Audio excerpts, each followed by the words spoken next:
ในวันนี้นะครับทางเราจะทำบุญตามปกติเนอะตักบาตรใส่บาตรก่อนนะครับทางวัดเรามีเรื่องจะแจ้งให้ทราบเรามีปฏิทินนะครับปฏิทินปี 2569ที่ว่าได้ทำแล้วเนอะเรื่องนี้นะปฏิทินนี้มีรูปหลวงปู่กับพระธาตุคือหลวงปู่กำลังทรงน้ำพระธาตุอยู่ครับแล้วก็มีคำสอนหลวงปู่ด้วยว่านิ่งได้ทนได้รอได้ช้าได้ดีได้แล้วก็มีประเพณีสำคัญของพระธาตุเรามีอย่างพ้องวันที่ใดเมื่อใดอยู่ที่มดเนอร์ครับแล้วก็มีQR Code สำหรับติดต่อประสานงานทำบุญกับมูลนิธิตลอดนะครับอันนี้ครอบครัวละ1 แผ่นได้ไปรับที่โต๊ะตรงหน้าเด้อศาลาเด้ออาจารย์สุทัศน์กรรมการมูลนิธิเฝ้าวันอยู่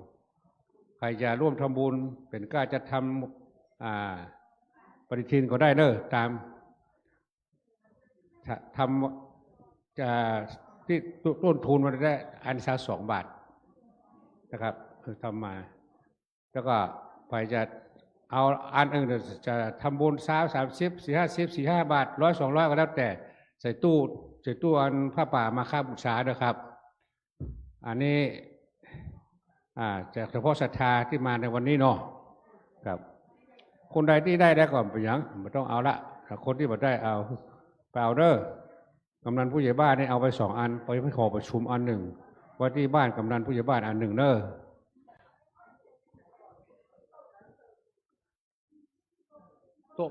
ตัวพูดปีโต๊ะดังหน้าพูดครับที่เจ้าหน้าที่มีกรรมการมูลนิธิอยู่เขาน่ะ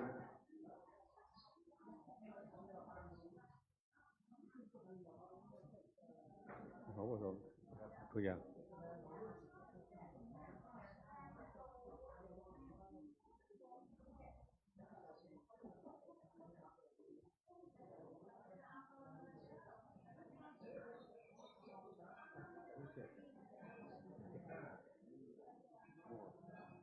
ตารางกูเตือเขาใส่อันใส่เป็นย้อนไหนย้อนนั่นอ่ะก็ที่ผมมาใส่ที่มดมันพ่วงเดือนมันโผล่ย้อนหลังกัน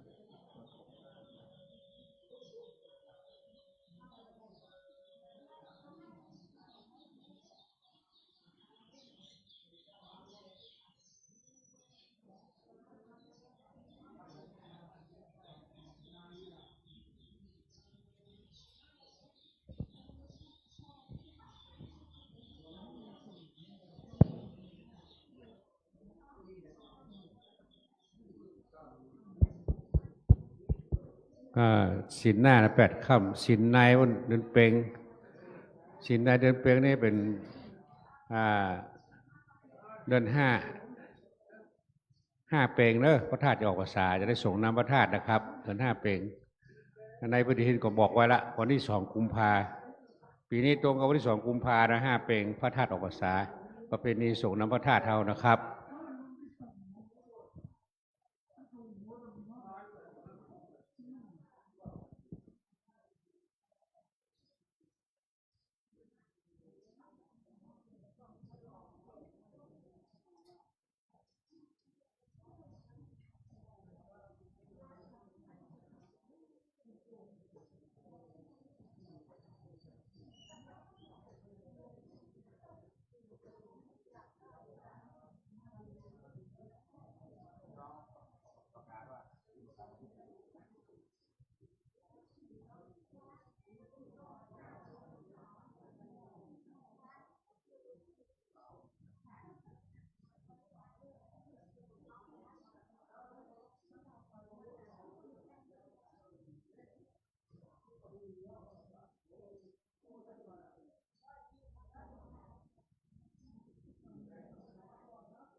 นักคุกสมมติว่าเจ้ามันนักโคราชมันเดือดนะเอาเรื่องเรียนต่อเริ่ม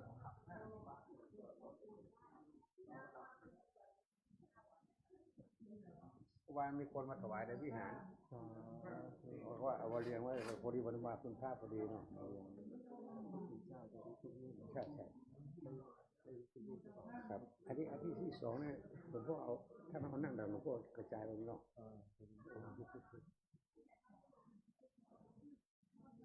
ถ้ามันเหลือกับเรียนต่อ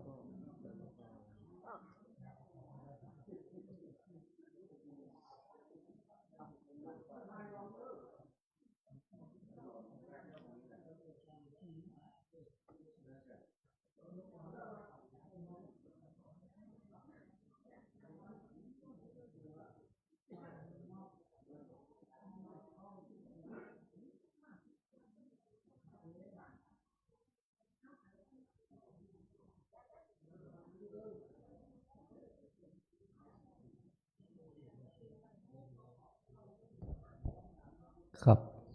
บรรดาศรัทธาทั้งหลายยกขันข้าพเจ้าเข้ามาคำนึง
คร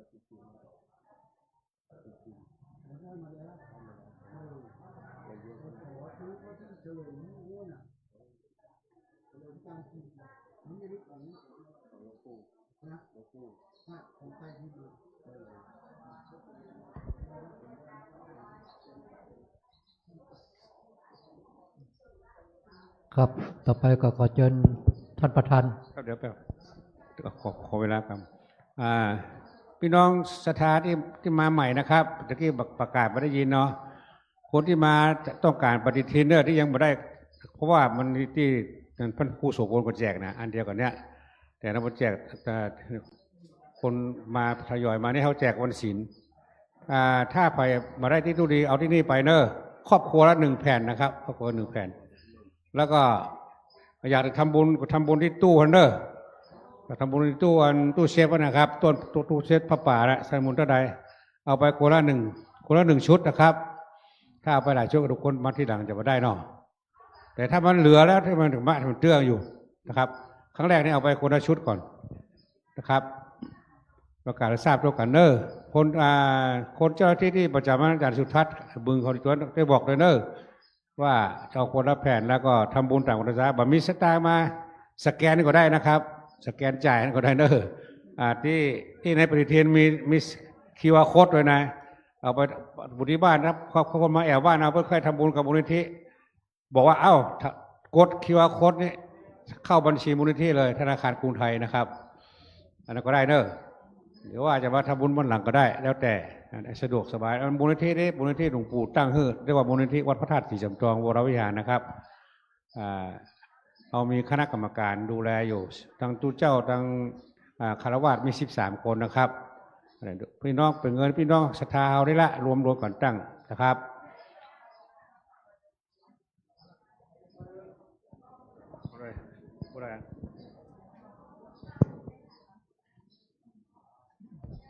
ขอเชิญท่านประธานผู้ศึกษากิจใจใจอัดกุศวิปายเทียนทูบเทียนบูชาพระรัตนตรัยครับ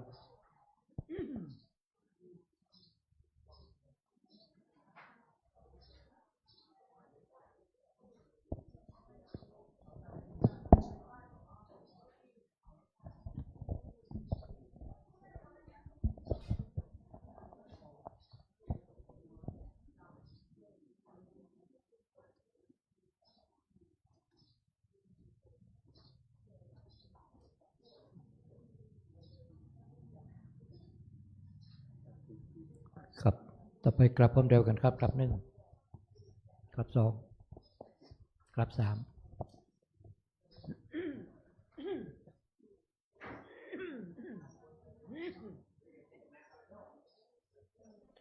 พนโตเทวตาโยโดลาเทวบุตรเทวดาเจ้าทั้งหลายม้วนหมู่อันสาธิตอยู่กู้แดนเมืองอันรักษายังแม่นำลาฝ่ายเมืองอันเมเลเทเลียงองอาจอันรักษายังพระโพธาบาทพระธาตุและเจดีย์แต่เดิมมีว่าไว้อันอยู่เจมกายนิลันเตพระหากตังไว้เสืบมาเมตังโกมพันและโกมเพเยินแทบตาเตตาวาลาลุขาจาเตวตาอันโยวิมันโคงเขตดาวตันดอยดงอากาศาเวหาโหนภายแผ่เฮอเซิงบนตาลจ่าโตโลกเต้าสี่องค์การจอมเสื่องเงาพระเอ็นตานบแนวนอมเจินต่ำปาสาขายปองแก้วพอเหลงโดแผ่วลดนักนำลมจุ่มโปไปตามใจต่างนานหน้าทายแมนทอลันเนอันรักษายังปาทาเวเพื่อนแผ่นกวางแห่งพระโสธาขออังเจิญท่านทั้งหลายจงมาปาตาอาโนโมตานาจมจื่นยาวถึงบนตานแถมเตียมมันรีเทโดนสาทานปลาโคดอมแป้งไปเฝ้านิลันดอนผู้ค้าก่อหยอกอนนบเนวต่างวางกิ้วกับวันตาขออังเจิญท่านทั้งหลายจุมมาปาตาอาโนโมตันนาจิโมลาสัทธาผู้กาตั้งหลายที่ได้มาทำโบเนื้อตานายตีกากาละวันเนนานจงจักเมเจียงแต่ดีลีโยสันเนเสนโนวาลาโปธิโมเลมาลังสาเสนัง มหันติงวิจัยโยสัมโพธิมาการเจงานันตัญญาโนโยโลกุตโมตังปันนามามิพุทธังตังปันนามามิธรรมังตังปันนามามิสังฆังสาธุสาธุโอกาสาคาแด่จันในวันนี้ได้แด่พระแก้วเจ้าต่างสามประการและพระปัญจาราตนาพระแก้วเจ้าต่างหาจำพวกอันสถิตสำลานอยู่วัดวาอารามสถานที่นี้เป็นต้นเป็นเก้าเป็นประธานแลสถิตสำลานโยนเนื้อหนาจมโปจุติจูแห่งจูตนจูพระองค์แต่อยู่ในวันนี้ก็ดีเป็นวันเดดีที่อันเวเศษเหตุว่าเดือนสี่เนือแลม15 ข้ามก็ได้มาจูจอดลอดถึงยังโมลาสัทธาผู้กาตั้งหลายจูห่อจูงานจูผู้จูคนจูใหญ่น้อยยิงใจก็จริงได้ปากันมาสนงคงควายตกแต่งแปลงพร้อมน้อมนำมายังตูปาบุภาและจ่าดวงดอกข้าวตอกดอกไม้ไฟแจนและโอตานนาพัตตาหารและน้ำสารตั้งหลายตั้งมวลฝูงเนเพื่อว่าจักนำมาเท่าไหวปูจาเฮตานแด่พระแก้วเจ้าตั้งสามประการและตั้งหาพระองค์ว่าสันนิแต่ดีหลีขอพระแก้วเจ้าตั้งสามและตั้งหาพระองค์จงเมธรรมาเมตตาเอ็นโดหุนาวายนาปาติการับเอาอย่างปัลลามิจาปูจาแห่งมูลสัทธาผู้คาตั้งหลายแล้วเพื่อเฮอใดโสมดังกรรมกรรมภาธนาแห่งมูลสัทธาผู้คาตั้งหลายว่าสันนี้แต่ดีหลีบุญญาลายเสอันนี้นามีมากเมื่อมูลสัทธาผู้คาตั้งหลายได้มาทำบุญตานในทีคากาละวันนี้ก็ขอเฮมาเป็นปัจจัยกำโจโอดโนยังมูลสัทธาผู้คาตั้งหลายเฮได้เอา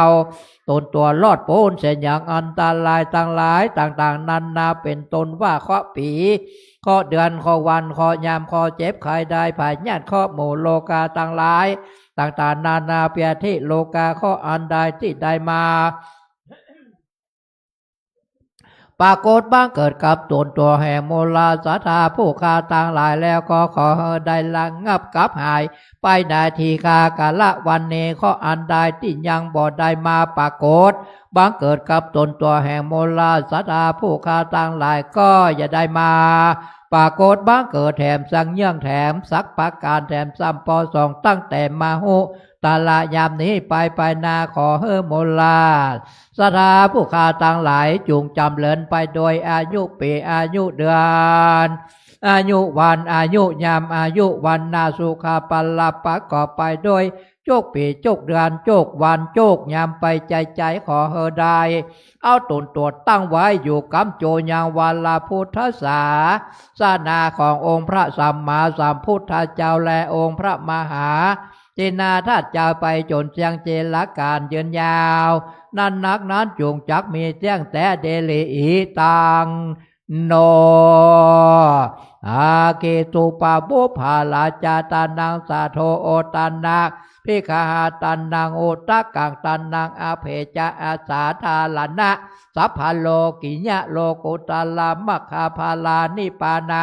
ปัจจโยโหตุโนเนจัง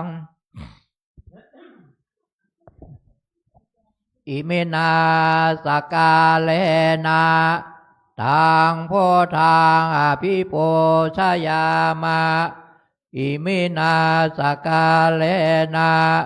ทางธรรมังอภิโปชยามา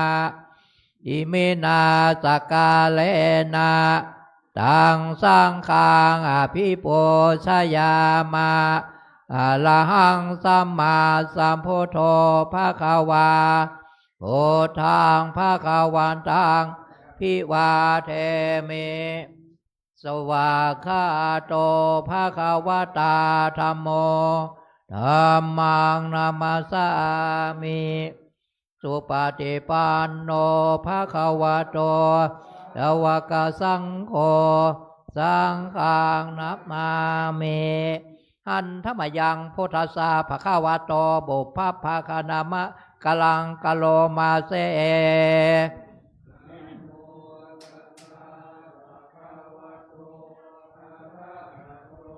สัมมาสัมพุทธัสสะนะโมตัสสะ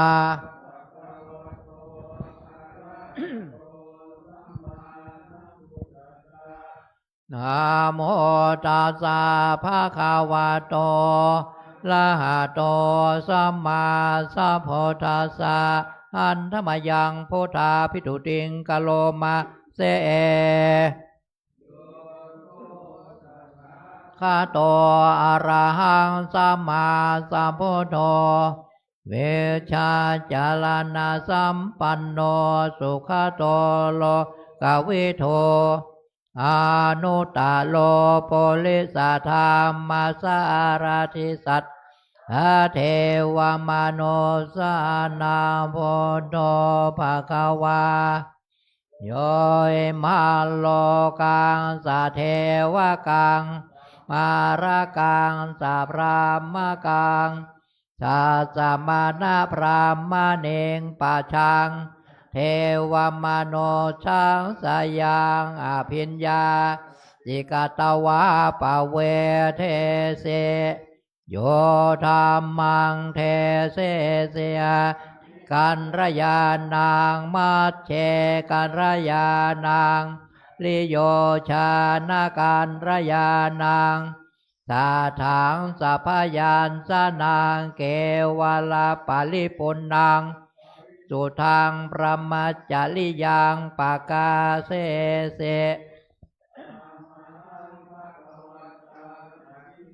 ชยาเม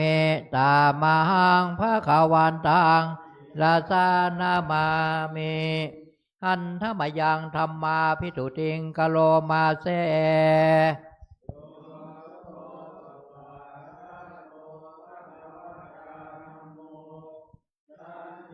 สิโกอากาลิโก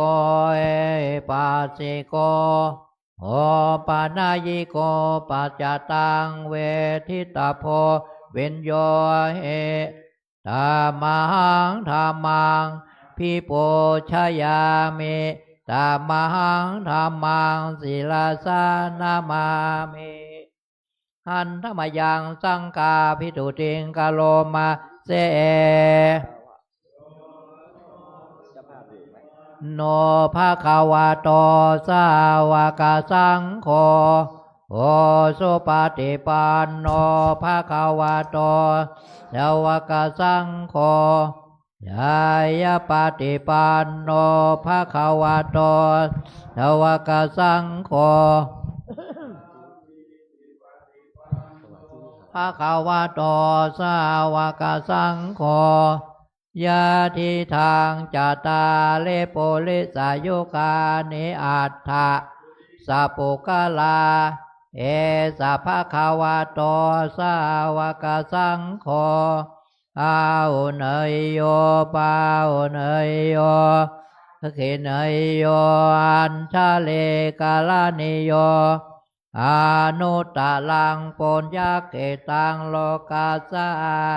ธรรมังสังฆังพิโปชยามิธรรมังสังฆังลาสานามานะโมตัสสะภะคะวะโตอะระหะโตสัมมาพุทธัสสะนะโมตัสสะมาสัมพุทธัสสะนะโมตัสสะภะคะวะโตอะโตสัมมาสัมพุทธัสสะพุทธัสสะลากาสามิธัมมังสารนังกาสามิสังฆังสารนังเมสาวเบพุทธังสารนังกาสามิทุเตยาม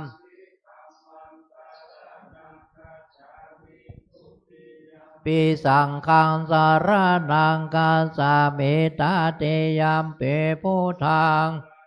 นังกาสามิตาเตยามเปธัมมังสารนังกาสามิตาติยาม ขังสารานังกัจฉามินะโมพุทธายะนะโมธัมมายะสังฆายะนะโมพุทธายะนะโมธัมมายะนะโมพุทธายะนะโมธัมมายะนะโมสังฆายะปะมาโนอัปปะมะโนธัมโมอัปปะมะโนสังโฆอัปปะมะโน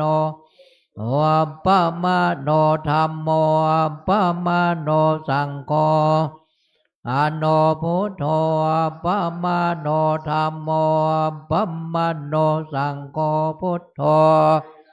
ยุนธัมโมเมนาโถสังโฆเมนาโถกัมมาทานังเมนาทังทานันตายากาจาลิโยเมนาโถพุทโธสังโฆเมนาโถกัมมาทานังเมนาทังกัมมาทานาตายากาลิโยเมนาโถพุทโธ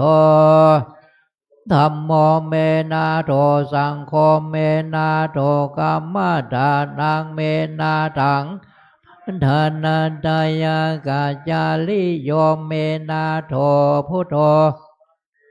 พโนสาเดกัมมาทานังยาเมพุทธาโนสาเดกัมมาทานังถ้าเมพันเตหามพันเตพุทธาโนสาเดโนสาเดกัมมาทานังเทธาเมพันเตหามพันเตโนสาเดกัมมาทานังยะจาเมพุทธาโนสาเดทานังเทธาเมพันเตอหามพันเตปิเตอุปาจาระมาเทงยะจาเมอหามพันเตปิเตละสัมมาเทงยะจาเมหามพันเตเปเตจาละสัมมาเทงยะจาเมเอเตเปโสภะคาวา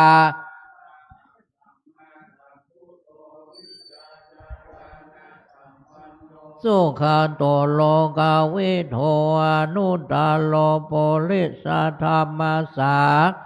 สัตตเทวมนุสสานังพุทโธภะคะวะเต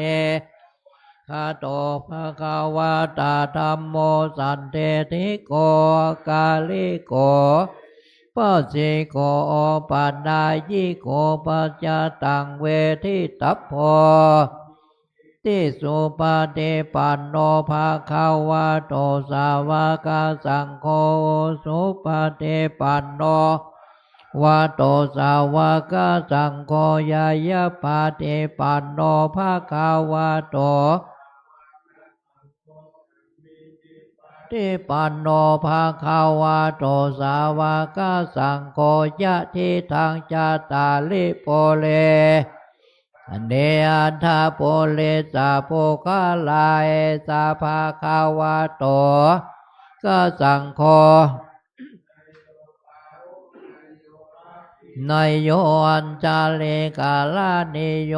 อนุตตลังเขตังโลกัสสะ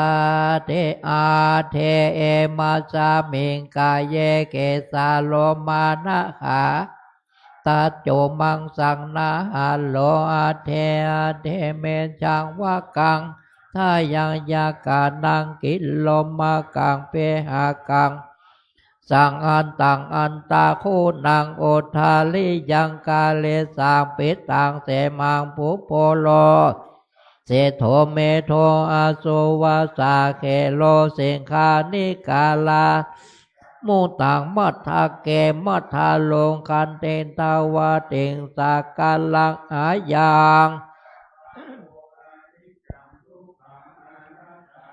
สุเจอาสุพังเอมังกัมมัทานังปุณณภาโวเตอาจิลังกายโยปัฏฐาเวงอาเทเสสะเตสุทโธอาเปตเวนญาโนตังวังกาเลงฆาลังปัฏฐาเวทาตุอาโปทาโต ธาโตวายโยธาโตโลปักขันโตเวทนาขันโตขันโตสังขาราขันโตวิญญาณขันโตปัญญขันโตอาสัตถาขาลาอานิจจาทุกขาอนัตตาวิปาลินามะธรรมาอานิจจาวัตตาสังขาราจิตวานิโลชันเตเตสังโวปัสสะโมสุโขนัมมะโลปังอานิจจังเทนานิจังวาตานิปานังนามะโลปังทุกขังพายะเทนาสุขังนิปานังนามะโลปังอนัตตาอาสาลกาเทนาวาตานิปานังนามะโลปังอานิจจังนามะโลปังทุกขังนามะโลปังตานิจังวาตานิปานังสุขังวาตานิปานังสาลังปานังนิปานังปาละมังสุขังสาธุตานะปาละเมสัมปันโนตานาปาละเมสัมปันโนตานาปาละมาตาปาละเมเมตตาไมเตกัลโลนาโมทิตาอุเบกขาสัมปันโนวิติปิโสภาคาวาเสลาปาละเมสัมปันโนอุปปาละเมสัมปันโนเสลาปาละมาตาปาละเมสัมปันโนเมตตา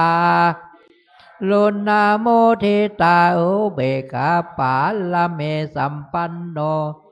ปิโสภาคาวาปัญญมาคัลลาเมสัมปันโนเนคามาลาเมสัมปันโนเนคามาอุปมัตตาปาลาเมสัมปันโนอุเบกขาปาลาเมสัมปันโนอิติปิโสภาคาวาปัญญาปาลาเมโนปัญญาอุปปาละเมสัมปันโนปัญญาปาลามัทธปาละเมโนเมตตารุณาโมทิตาอุเบกขาปาละเมสัมปันโนอิติปิโสสัมปันโนเวเลญาอุปปาละเมสัมปันโนเวเลญามัทธปาละเมสัมปันโนเมตตาลุนาโมทิตาอุเบกขาปาละเมสัมปันโนปิโสภาคาวาละเมสัมปันโนขันเตอุปปาละเมสัมปันโนขันเตปัลลมัตตาละเมสัมปันโนเมตตาลุนาโมทิตาอุเบกขาปาละเมสัมปันโนปิโสภาคาวา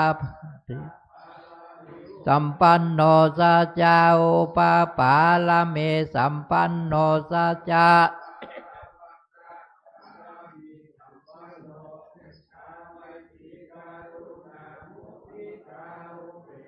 ปาละเมสัมปันโนอิติปิโสภาคาวา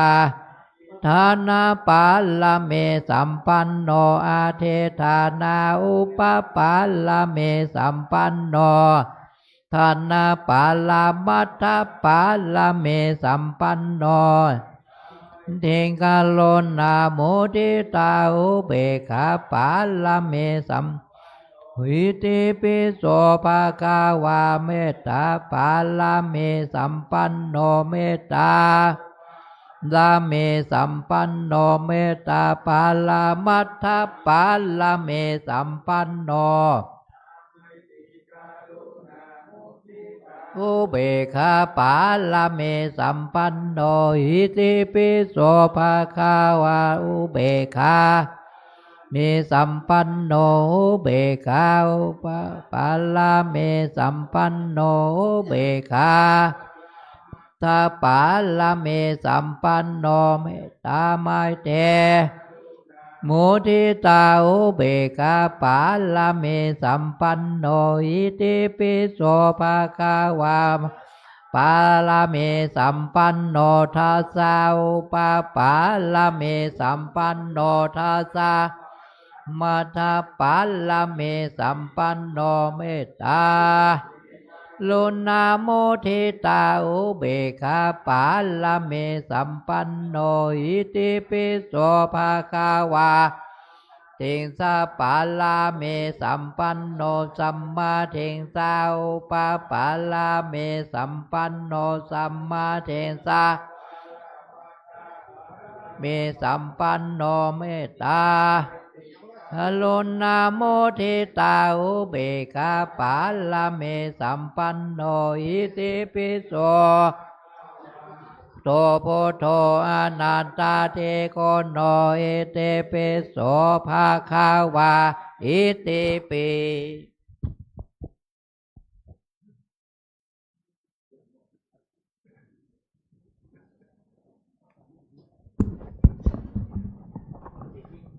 ครับ วันนี้เรารับเมตตาจากหลวงพ่อนะครับให้ศีลแล้วก็องค์เทศด้วยนะครับเนาะครับท่านหลวงพ่อเจ้าว่าเราได้เมตตาถือศีลแล้วก็ท่านเจ้าคุณอมรศิริเจ้าคุณออสเฮานะครับได้เมตตาเป็นองค์ธรรมกถึกแสดงธรรมเทศนา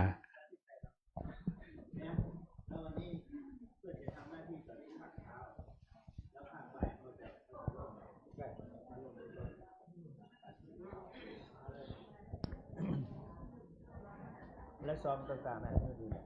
ครับกลับต่อไปกลับผมเดียวกันครับกลับหนึ่งกลับสองกลับสามอิมินาสกาเลนะตังโพทางอภิโปชยามาอิมินาสกาเลนะตังธรรมังอภิโปชยามาอิมินาสกาเลนะตังสังฆังอภิโปชยามาอะระหังสัมมาสัมพุทโธภะคะวาโพธังภะคะวันตังพิวาเทมิสวากขาโตภะคะวะตาธัมโมธัมมังนามัสสามิสุปฏิปันโนภะคะวะโตภวกสังโฆสังฆังนามามิครับต่อไปขอเชิญทุกท่านกราบท่านเจ้าคุณพร้อมเดียวกันทั้งสององค์ครับกราบหนึ่งกราบสองกราบสามตวานี่ครับมะยังพันเตเตสาระเนนะสาหะปัญจศีลานิยาจามะทุเตยามเปมะยังพันเตเตสาระเนนะสาปัญจศีลานิยาจามะตาเตยามเปมะยังพันเตเตสาระเนนะสาหะปัญจศีลานิยาจามะนะโมตัสสะภะคะวะโตอะระหะโตสัมมาสัมพุทธัสสะนะโมตัสสะภะคะวะโตอะระหะโตสัมมาสัมพุทธัสสะนะโมตัสสะภะคะวะโต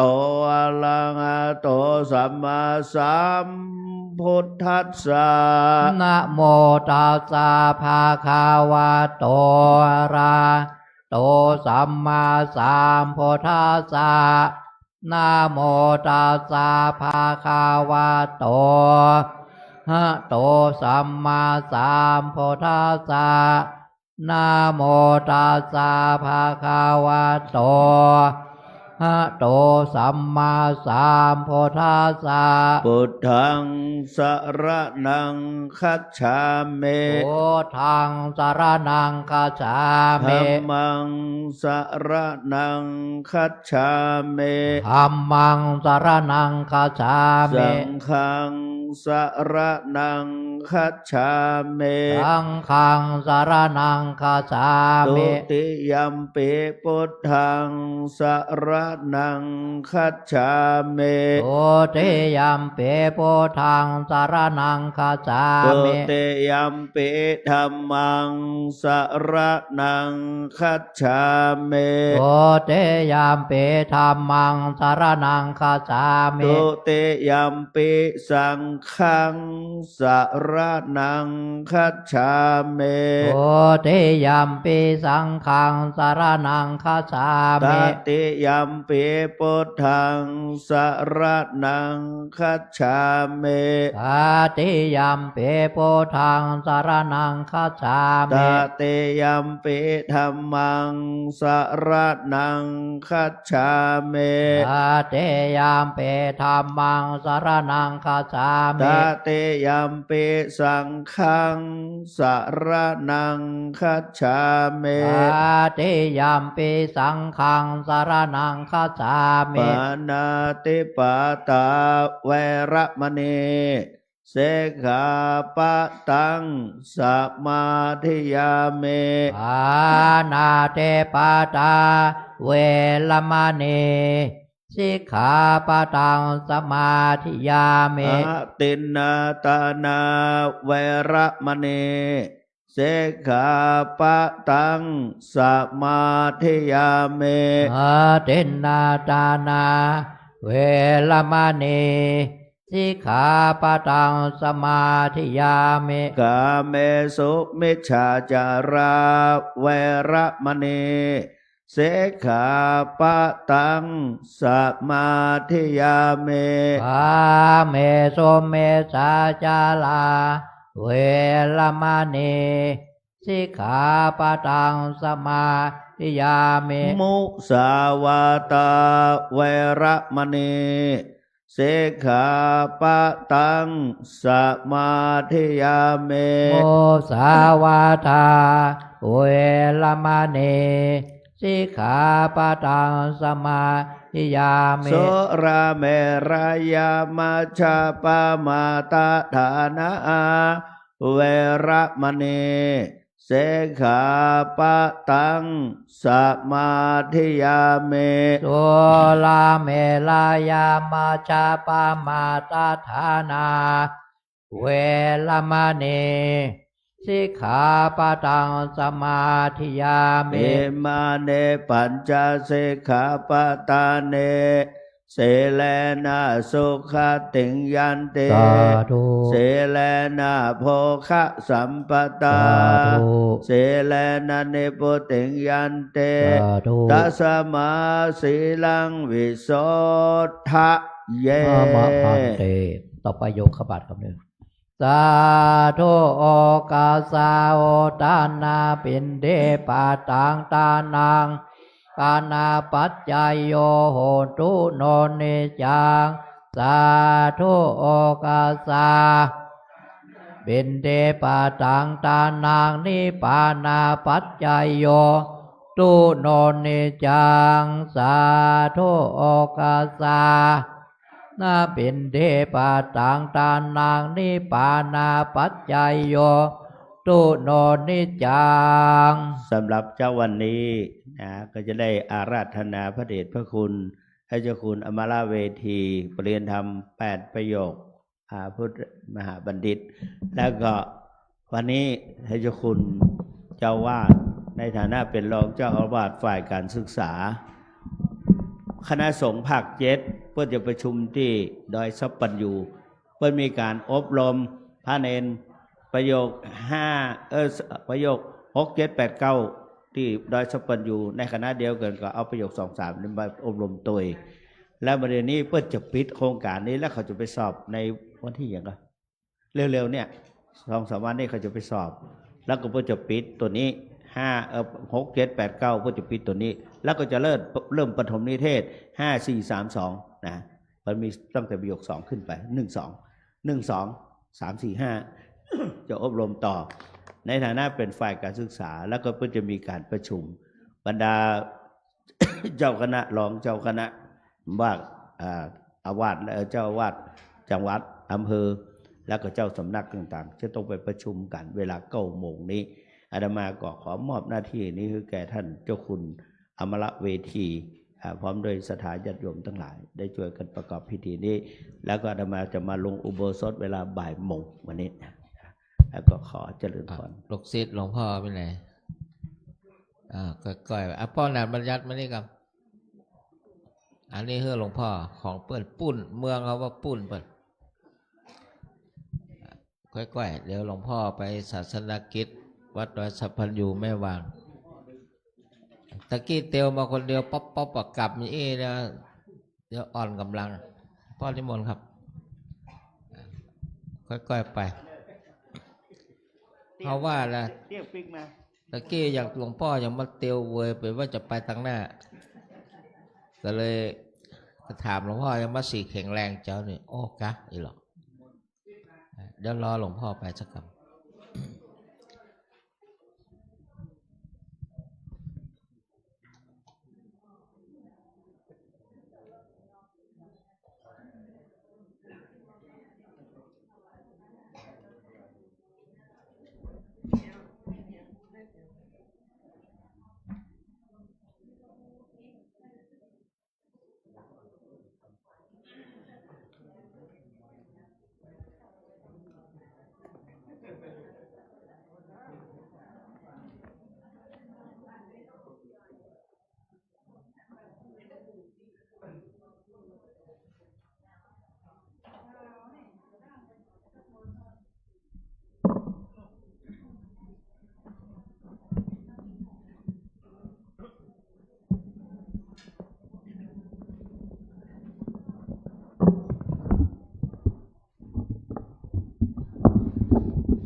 พระมาจาโลกาธิปเตสหปเตกัดอัญชะเล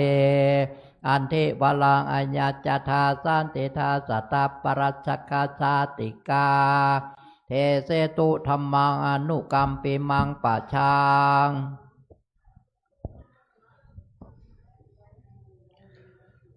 ขอน้อมถวายกราบสักการะพระบรมฉกินโมลีธาตุพระบรมธาตุเจ้าจอมทองสรีระรูปเหมือนแห่งพระเดชพระคุณหลวงปู่พระพรหมมงคลหลวงปู่ทองสิริมังคละมหาเถระอดีตเจ้าวาดวัดพระธาตุศรีจอมทองวรวิหารและอดีตที่ปรึกษาเจ้าคณะภาค 7เจริญพรญาติโยมทุกท่านลำดับจากนี้จะได้แสดงพระธรรมเทศนาสืบไปนะโมตัสสะภะคะวะโตอะระหะโตสัมมาสัมพุทธัสสะนะโมตัสสะภะคะวะโตอะระหะโตสัมมาสัมพุทธัสสะนะโมตัสสะภะคะวะโตอะระหะโตสัมมาสัมพุทธัสสะธัมมังสุจริตังจเรนะตังทุจริตังจเรธรรมจารีสุขังเสติอัสสมิงโลเกปรัมหิจาติวรธรรมิกถาณโอกาสบัดนี้ธรรมภาพจากรับประทานแสดงพระธรรมเทศนาในธรรมจารีกถาว่าด้วยบุคคลและการประพฤติธรรมเนื่องในวันธรรมสวนะวันแรม14 ค่ำเดือน4เหนือเดือน2ใต้จะใช้เวลาในการแสดงพระธรรมเทศนาในวันธรรมสวนะในวันพระวันนี้ พอสมควรแก่เวลาญาติโยมนั่งตามสบายเรียกว่าสัปปายะสัปปายะในทางพระพุทธศาสนาเท่านั้นพูดถึงความสบายหนึ่งอาวาสสัปปายะอาวาสสัปปายะนี่ก็คือว่าที่อยู่ที่อาศัยที่พักที่ทำกิจกรรมนั้นมันมีความสบายมีความสะดวกเช่นในศาลาหลังนี้ฝนตกแดดออกบ่ฮั่วญาติโยมศาสนิกชนพุทธศาสนิกชนได้ใช้ประโยชน์นี่เป็นเพราะว่าอาวาสสัปปายะสัปปายะประการต่อมาบุคคลสัปปายะคนเฒ่าคนแก่ญาติโยมสาธุชนปะหน้าปะตากันเป็นกัลยาณมิตรที่ดีงามเกื้อกูลต่อกันนี่เป็นเพราะว่าบุคคลสัปปายะอาหารสัปปายะพระภิกษุสามเณรเถรชีตลอดถึงศรัทธาญาติโยมบ่อดบ่กั้นบ่อยากมีความสัปปายะมีความสมบูรณ์ด้วยข้าวปลาอาหารนี้เป็นว่าอาหารสัปปายะหลังจากพระเจ้าพระสงฆ์ได้รับภัตตาหารแล้วอัปโลกนกรรมแล้วก็แจกให้ญาติโยมคณะผู้ถือโบสถศีลเป็นต้นนี่เรียกว่าอาหารสัปปายะธรรมสัปปายะศรัทธาญาติโยมได้มาประพฤติปฏิบัติธรรมด้วยการให้ทานใส่บาตรทำบุญด้วยข้าวปลาอาหารศีลสมาทานศีลห้าศีลแปดสำหรับผู้โบสถศีลภาวนาเจริญวิปัสสนาภาวนานี่เรียกว่าเป็นธรรมสัปปายะนี่ลักษณะโดยย่อๆนี้เป็นของว่าสัปปายะสัทธาญาติโยมนอกจากนั้นอุตุสัปปายะเจ้าวันนี้ก็มอกม่วนคำว่ามอกม่วนเนี่ยก็คือประมาณ16 องศาแต่ก็เริ่มอุ่นขึ้นมาแล้วเรียกว่าอุตุมันค่อนข้างสัปปายะก็คือบันหนาวล้ำไปแล้วก็บ่ฮ้อนมอกพอดีเนี่ยอุตุสัปปายะสัทธาญาติโยมสาธุชนอย่างไรก็ตามกิจกรรมในทางศาสนาของเฮานั่นโดยเฉพาะวัดพระธาตุเจ้าสลีจอมทองเฮามันมีกิจกรรมตลอดปีทั้งกิจกรรมของบ้านเมืองทั้งกิจกรรมที่เป็นเรื่องของชาวพุทธศาสนิกชนโดยตรงเขาก็มีกิจกรรมตลอดปีเช่นที่ญาติโยมได้หันได้ประพฤติปฏิบัติได้ทำบุญสุนทานตะกี้หลวงพ่อบอกว่าซองของโรงเรียนมัธยมนั้นก็แจกคือศรัทธาแล้วเนอะเรานั้นขอแถลงศรัทธาญาติโยมนะเพราะว่าโรงเรียนมัธยมจอมทองเขานั้นก็มีความจำเป็นในการที่จะสร้างอาคารที่มันชำรุดซึ่งใช้การมานานแล้วเพื่อจะทอดผ้าป่านี้ก็ประมาณต้นเดือนหน้าถ้าจำบ่ผิดก็ตามที่สถาหันนี้ประมาณรู้เหมือน6 กุมภาพันธ์ที่จะถึงนั้นตามหน้าซองญาติโยมสาธุชนได้ทำนุบำรุงพระศาสนาแล้วบุญนั้นก็ภายแผ่ใหญ่บุญไปถึงสถานการศึกษาอย่างเช่นโรงเรียนอย่างที่กล่าวมานั่นแฮมตี้หนึ่งที่แจกซองศรัทธาไปเมื่อแล้วนี่คือโรงเรียน บ้านลำตกแม่กลางโดยพอประวิตรก้อนสุรินทร์เปิ้นก็เอาซองมาให้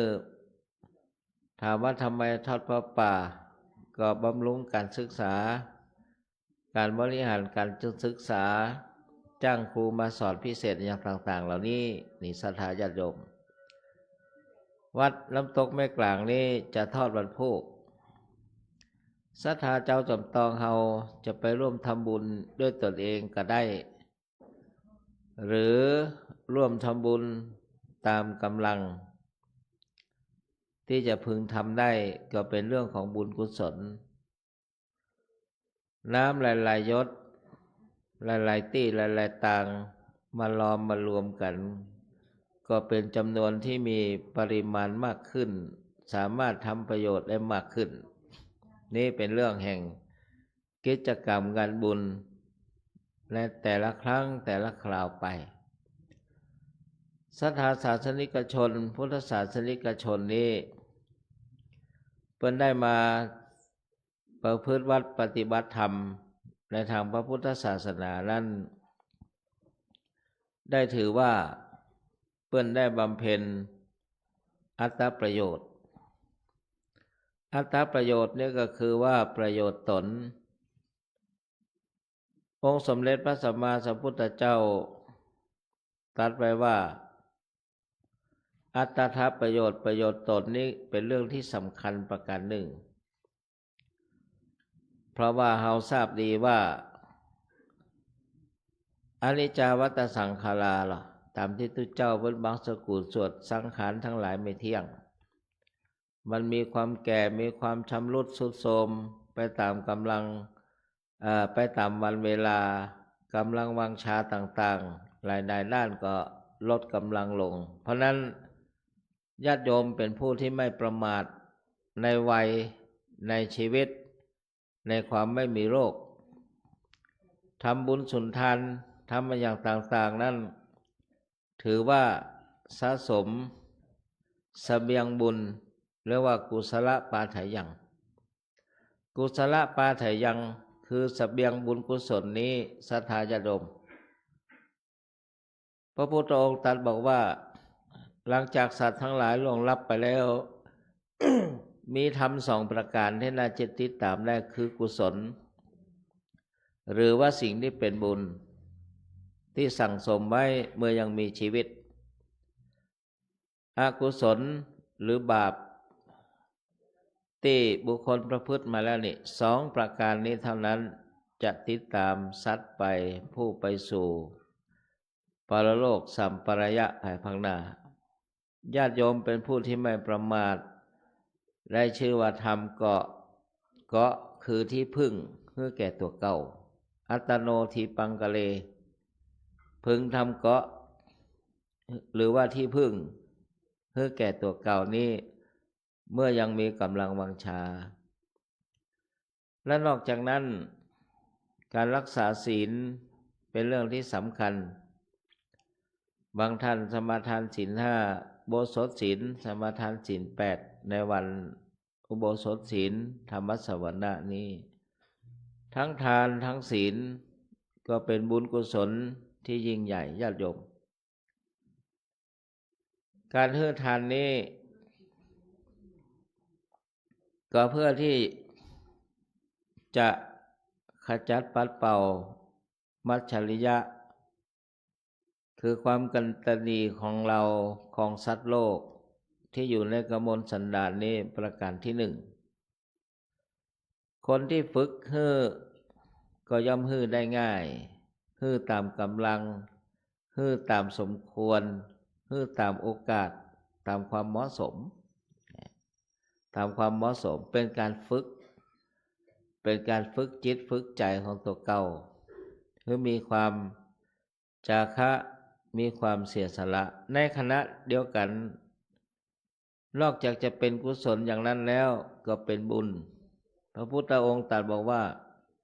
ทานน้ำใหม่บุญที่เกิดจากการให้ทานไม่หายไปไหน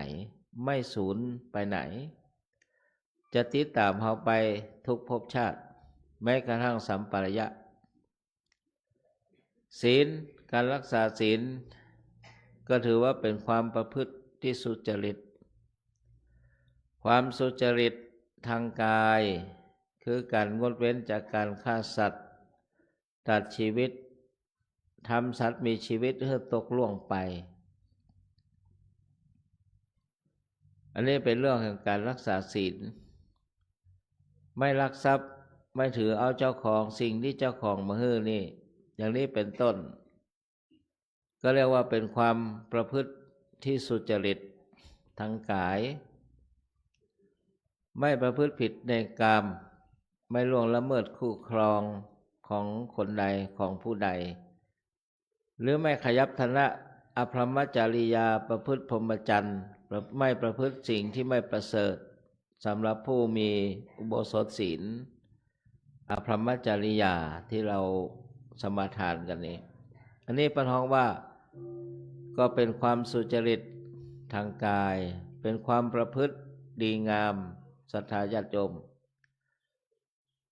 บอกก็เกิดความทุกข์แก่ผู้ใดหรือสัตว์ผู้ใดเป็นลักษณะที่ประพฤติปฏิบัติแล้วบ่มีเวรบ่มีภัยติดตัวไปทั้งในปัจจุบันและในสัมปรายะภายภาคหน้าพูดถึงเมื่อบุคคลบ่มีศีลนี้ย่อมก่อเวรนี่มันมีลักษณะต่างๆศรัทธาญาติโยมในครั้งพุทธกาลนั้นองค์สมเด็จพระสัมมาสัมพุทธเจ้าประทับอยู่ที่พระเวรุวันไม่ใช่เชตวันพระเวรุวันนี้จะอยู่เมืองราชคฤห์กรุงราชคฤห์แคว้นมคธเวรุวันนี้พระเจ้าพิมพิสารถวายอารามแห่งนี้แด่พระสัมมาสัมพุทธเจ้าศรัทธาญาติโยมเมื่อครั้งนั้นมีพระภิกษุรูปหนึ่งที่โด่งดังในวงการพุทธศาสนาครั้งพุทธกาลคือพระเทวทัตพระเทวทัตนี่เป็นผู้ที่ประพฤติปฏิบัติมาอยู่ในสมณภาวะหมายถึงครั้งพุทธกาลนะลุงลังนะเมืองเขาว่าลุงลังเปิ้นไปทางขวาไปทางซ้ายมาเอาอย่างนั้นแต่ถามว่าทำไมได้บวชพวกเราก็บวชพร้อมหมู่จุมในครั้งกันนั้นนะเพราะว่าเทวทัตนี่อยู่ฝั่งตระกูลความจริงมีศักดิ์เป็นพญาติของพระพุทธเจ้าฝั่งพญาติเหมือนกันบวชแล้วก็ประพฤติปฏิบัติศีลสมาธิภาวนาใดๆนั่นลุงลังพระพุทธเจ้านี่ เปิ้นหูมาตลอดวันนั้นภิกษุสงฆ์ทั้งหลายก็กราบทูลพระพุทธองค์ว่าพระองค์ผู้เจริญพระเทวทัตนี่ประพฤติเหมาะสมประพฤติบ่เหมาะสมในหลายๆด้านพุทธเจ้าตรัสว่าภิกษุทั้งหลายพระเทวทัตนี้บ่ใช่ว่าจะประพฤติลุงลังหรือว่าชั่วในชาตินี้เท่านั้นแม้ในอดีตกาลนี้ก็มีความประพฤติชั่วลักษณะนี้มาแล้วพระพุทธเจ้าทรงยกอดีตชาดกขึ้นมาเรียกว่าลัตตุกิกะชาดกอันนี้อยู่ในพระไตรปิฎกเล่มที่27สุตตันตปิฎกเล่มที่19คุตทกนิกายศรัทธาญาติโยมนั้นชาดกต่างๆนี่ที่กล่าวมานี้ไม่ใช่เรื่องที่เพิ่งอุปโลกขึ้นมามันมีเรื่องมันมีที่มาที่ไปพระพุทธเจ้าทรงยกชาดกอันนี้มาแสดงว่าเมื่อครั้งพระเจ้าพรหมทัตเสวยราชในเมืองพาราณสีมีพญาช้างโขลงหนึ่งมีบริวารนี่80,000 เชือกนี่คือช้างพระโพธิสัตว์มีบริวารรูปร่างสง่ามีสง่า นี่เป็นพญาช้างมีบริวารและในคณะเดียวกันนั้นก็มีช้างตัวหนึ่งลุงลังหากิน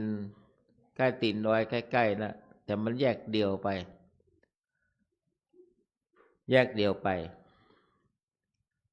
อยู่มาวันหนึ่งนางนกไส้เมืองเขาว่านกอย่างนางนกไส้เนี่ยก็มันมีไข่มันตกไข่แล้วมันแก่แล้วมันก็ตกลูกออกมามีลูกจำนวนหนึ่งแล้วนางนกไส้หันเพศภัยที่จะเกิดขึ้นเพราะว่าทางเส้นนั้นมันเป็นที่โคจรของจ้างหลายๆเชือกหลายๆตัวนั่นน่ะญาติโยมเปิ้นก็อ้อนวอนพญาช้างซึ่งเป็นพระโพธิสัตว์ว่าพญาช้างผู้เจริญข้าเจ้าขอไหว้สาท่านซึ่งท่านก็จะมีเป็นสัตว์ใหญ่มีพละกำลังแต่ว่าอายุประมาณ60นี่ท่านก็พละกำลังก็จะทดถอยละขอไหว้สาว่าจะไปย่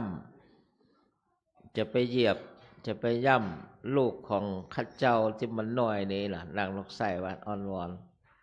พระโพธิสัตว์นี่เปิ้นเป็นสัตว์ที่มีแม้กระทั่งเป็นสัตว์เดรัจฉานเปิ้นมีความการุณามีความกุณามีเมตตาเปิ้นก็คล่อมไว้คล่อมหังลูกนกของนางนกไส้ไว้เพื่อให้ช้างเนี่ยทั้งหลายบ่ได้บ่เหยียบเปิ้นเรียกว่าอารักขา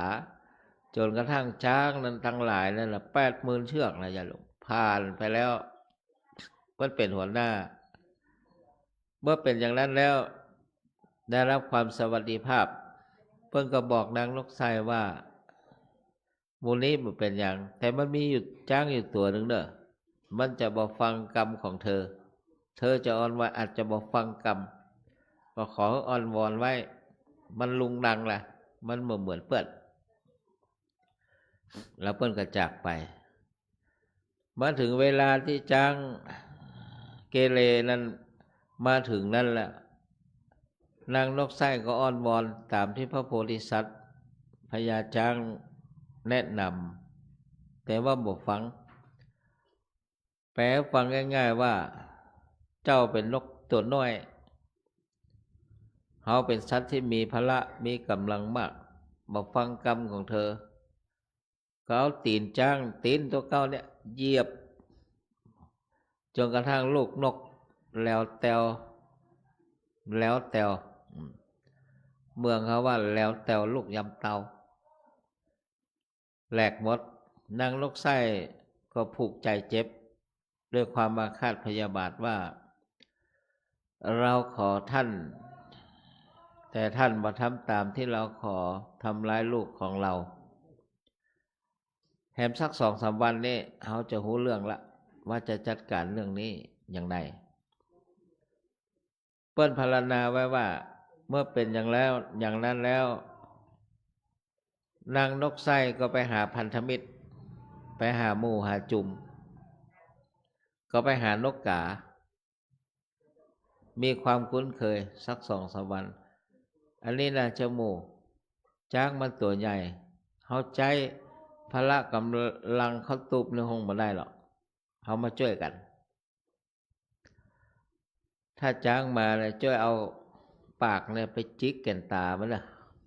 มันเป็นสัตว์ใหญ่จิกแก่นตามันเอาให้มันจิกมันให้มันมีแผลเข้าไว้เมื่อเป็นอย่างนั้นหูกรรมกันแล้วนางนกไส้เนี่ยขอนกกาไปจัดการจ้างผ่านมาไปจิกแก่นตาจ้างหรอกจ้างก็แสบแล้วนางนกไส้ก็ไปหาแมลงวันหัวเขียว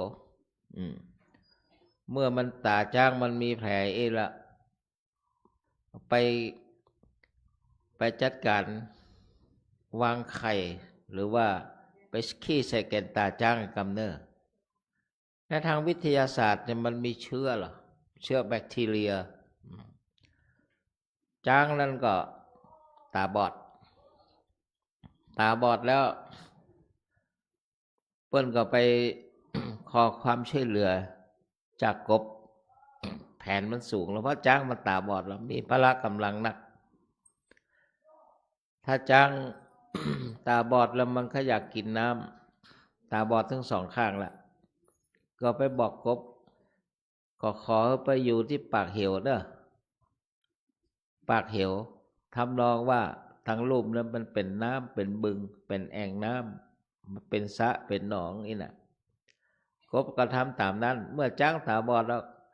กบก็ห้องเหรอญาติโยมเหมือนก็ไปห้องที่อย่างดอยโมคคลานเนี่ยออบมันห้องทั้งลุ่มมันมีน้ำน่ะมันจุจ้างเหรอจ้างมันตาบอดสุรามสุเลอยากกินน้ำก็ปรากฏว่าจ้างตาบอดเนี่ยคิดว่าตั้งลุ่มเป็นน้ำลงไปเนี่ยเรียบร้อยมรณังนี่นางนกไส้เมื่อ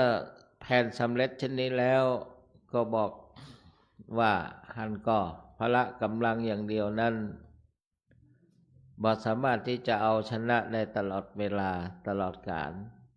มีความล่าเริงบินไปตีตัวจ้างเสร็จเรียบร้อยก็จากไป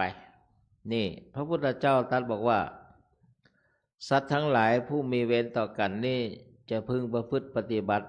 ต่อกันอย่างนี้ดูอย่างนางนกไส้กากบแมลงวันหัวเขียวเนี่ยมันเป็นพันธมิตรหรอสุมหัวกันวางแผนไม่วัสนาในโลกเขาเนี่ยก็เหมือนกันนะอวดตัวใหญ่เนี่ยมาได้นะอย่างต่างประเทศลุงอย่างลุงทำอเมริกาใครได้เกาะคนนั้นนะนี่ถ้าว่าเปิ้นสมัครสมานร่วมหัวกันนี่1:10แหละ1:20อันนั้นก็เป็นไปตามลักษณะอย่างนั้นนี่แล้วว่าพระพุทธเจ้าประชุมชาดกว่าจ้างเกเรในตอนนั้นก็คือพระเทวทัตนั่นเองส่วนพญาช้างจากโขลง 80,000 เชือกก็คือพระตถาคตนี่ศรัทธาญาติโยมสาธุชนทั้งหลายเฮาหันคุณลักษณะของความประพฤติสุจริตทางกายหรือว่าความประพฤติทุจริตความประพฤติชั่วทางกายเนี่ยมันมีผลต่างกันญาติศรัทธาญาติโยมมาให้ทานรักษาศีลเจริญภาวนาเนี่ยอย่างที่บอกตั้งแต่ต้นว่าเป็นความประพฤติสุจริตนอกจากนั้นเว้นความทุจริตทางวาจาพูดเท็จส่อเสียดคำหยาบเพ้อเจ้อบ่มีบ่จริงนี่ บ่อู้บ่เล่าถึงจะมีจะจริงแต่บ่มีประโยชน์ก็งดระงับดับไว้นี่ต้องถือหลักว่าอยู่ให้เป็นเย็นให้ได้สบายเรานะพ่อประธานอยู่วัดเฮาก็เหมือนกันนะอาตมานี่ชอบไปหั่นเป็นนี่ที่สมควรไปฟังกันนั้นอันนี้ก็เหมือนเราสงบตัสมาตุนหีเอวะเมตังทารยามิเพราะฉะนั้นเป็นผู้สงบแลเรียกว่าอยู่ให้เป็นเย็นให้ได้ฟังจากคนนั้นมาเล่าคนนี้ฟังจากคนนี้ไปเล่าคนนั้นบ่มีความสุขบ่มีความสงบบ่มีสมาธิใดๆนั้นเฮาเว้นเรียกว่ารักษาศีลเว้นจากการพูดเท็จส่อเสียดคำหยาบเพ้อเจ้ออย่างนี้ในลักษณะนี้ชื่อว่าประพฤติธรรมังสุจริตังจเลพึงประพฤติธรรมให้สุจริตณตังทุจริตังจเลไม่พึงประพฤติธรรมนั้นให้ทุจริตเกิดมาในโลกใบนี้เราต้องมีความสุจริตทั้งกายวาจาใจทั้งใจนะไม่มีอภิชาความละโมบโลภมากเพ่งเล็งไม่มีพยาบาทไม่มีความเห็นผิดตามจากทำนองคลองธรรมเนี่ยก็ถือว่าประพฤติสุจริตเกิดมาในโลกนี้เราต้องมีความสุจริตตรงไปตรงมา คำว่าตรงไปตรงมามาอย่างใดก็ไปอย่างนั้นนี่เป็นความสุจริตถ้ามีความสุจริตอยู่ในที่ไหนสมาชิกในสังคมประเทศชาติยาวไปก็มีความสุขความสงบไอ้ที่มันเป็นปัญหาทุกวันนี้เพราะมันบ่มีความสุจริตหรอกมันสุจริตอะไรมันบ่สุจริตมันบ่เป็นไปตามที่คนจะเป็นการคุมงานก่อสร้างอย่างที่เป็นข่าวเนี่ยมันบ่สุจริตแน่นอนอะถ้าสุจริตมันบ่เกิดเหตุเคนทับใส่รถไฟพ่องเขาก็ฮู้กันอยู่หรือแม้กระทั่งทางด่วนพระราม2ให้ตกใส่เนี่ยมันบ่สุจริตแน่นอนล่ะถ้าสุจริตมันบ่เกิดเหตุบางคนจะแย้งว่าอุบัติเหตุเกิดขึ้นได้อ้าวก็ไม่ไปทีอย่างนั้นมันบ่คุมให้ดีกะมันบ่ประพฤติสุจริตกะลักษณะนี้นางก็ยกตัวอย่างให้ฟังซึ่งเขาก็บ่ฮู้ตื่นลึกหนาบางต่างๆดีว่ามันมาแปลงพจน์ทางเชียงใหม่นะละลายเหมือนกันเคนโก้นใส่หมู่เฮาก็บอกว่าเฮาก็อยู่เชียงใหม่ล่ะเนาะแล้วก็ว่ากันไปถ้าเฮามีความสุจริตอย่างนี้อยู่ที่ไหนก็ได้ยืนเตียวนั่งนอนก็มีความสุขตรงไปตรงมาวัดวาอารามพระทัดเจ้าสลีจอมตองพระภิกษุสามเณรเถรชีผู้ดูแลกิจการต่างๆมีความสุจริตตรงไปตรงมาพอแก่นตาพอหน้ากันแล้วมันสบายใจนี่เมื่อเกิดความสุจริตอย่างนี้ก็บ่มีความหวาดหวั่นมีความสะดุ้งกันไหนนี่พระพุทธเจ้าตรัสบอกว่าธัมมังสุจริตังจาเรพึงประพฤติธรรมนั้นให้สุจริตไม่พึงประพฤติทุจริตธรรมจารีสุขังเสติผู้ประพฤติธรรมอย่างที่ยกตัวอย่างเป็นนิทัศนะให้ศรัทธาญาติโยมได้ฟังตั้งแต่ต้นแล้วว่าผลของการประพฤติธรรมผลของการบ่ประพฤติธรรมมันมีผลต่างกันอย่างนี้ผู้ประพฤติธรรมอย่างเช่นมาวัดมาวาเนี่ยอาตมาเคยบอกยกตัวอย่างมาวัดเนี่ยมันมีความรู้สึกสดชื่นสบายใจมันไม่ได้ถูกจองจำแต่ถ้าเอาไปแอลในคุกไปคอกมันก็ต้องระแวดระวังมีโทษมีภัยต่างๆซึ่งมันเหมือนกันแล้วผู้ประพฤติปฏิบัติธรรมเนี่ยทางกายวาจาใจนี่อัศมิงโลเกปรัมหิจะมีความสุขแล้วว่าสุขขังเสติอยู่เป็นสุขอัศมิงโลเกในโลกนี้บ่ผิดกฎหมายบ้านเมืองบ่ทำผิดกฎหมายบ้านเมืองบ่ผิดศีลธรรมที่ดีงามบ่มีทุกข์บ่มีโทษใดๆมีความสุขในภาวะชาตินี้ตามกำลังตามสมควรอัศมิงโลเกทั้งในโลกนี้ปรัมหิจะทั้งในโลกหน้าศรัทธาญาติโยมเนี่ยผู้มีศีลมีธรรมมาพึ่งปฏิบัติธรรมเนี่ยมันจะมีวิมานของแต่ละท่านเนี่ยมันมีวิมานรอไว้แล้วนะในขณะที่ยังอยู่ในโลกมนุษย์ใบนี้อาตมาเคยได้ยินฟังจากมหาอุบาสิกาท่านหนึ่งเปิ้นเป็นลูกศิษย์หลวงปู่เขานี่เปิ้นก็อู้สองหน้าหลวงปู่อาตมาเขาทั้งหลายได้ยินหรอเปิ้นเล่าให้หลวงปู่ฟังเพราะเปิ้นเป็นคนที่มีศีลมีธรรมใจบุญสุนทานอย่างต่างๆเนี่ยเปิ้นบอกแล้วว่าเทวโลกเป็นอย่างนั้นเป็นอย่างนี้เป็นอย่างนั้นเปิ้นพรรณนาเลยในขณะที่เปิ้นยังมีชีวิตว่ามีลักษณะอย่างนั้นอย่างนั้นเนี่ยนี่เปิ้นหันแล้วหรอว่าเปิ้นมีวิมานของเปิ้นแล้วนี่เป็นจาสเคปโมทติล่วงรับขันไปแล้วจะไปบันเทิงในสุคติมีโลกสวรรค์เป็นต้นเหล่านั้นเป็นธรรมดาสัตว์แต่มีข้อแม้ว่าทำดีแล้วไปทำชั่วทำเนี่ยวิมานนั้นก็ดับไปเหมือนกันนะถ้าไปทำบุญสุนทานต่างๆตอนหลังมาทำชั่วมา มันวิมานเนี่ยมันก็อันตรธานมาเป็นธรรมดา อันนี้เป็นเรื่องของสัมปริยะภายภาคหน้าในโลกปัจจุบันนี้ เมื่อเราประพฤติสุจริตแล้วเราบ่มีความทุกข์ความเดือดเนื้อร้อนใจประการใดๆจะมีความสุขมีความบันเทิงเป็นลักษณะอย่างนี้นั้นวันนี้เป็นวันธรรมสวนะแรม4 ค่ำแรม14 ค่ำเดือนคู่ดับขี้เดือนขี้ดับคู่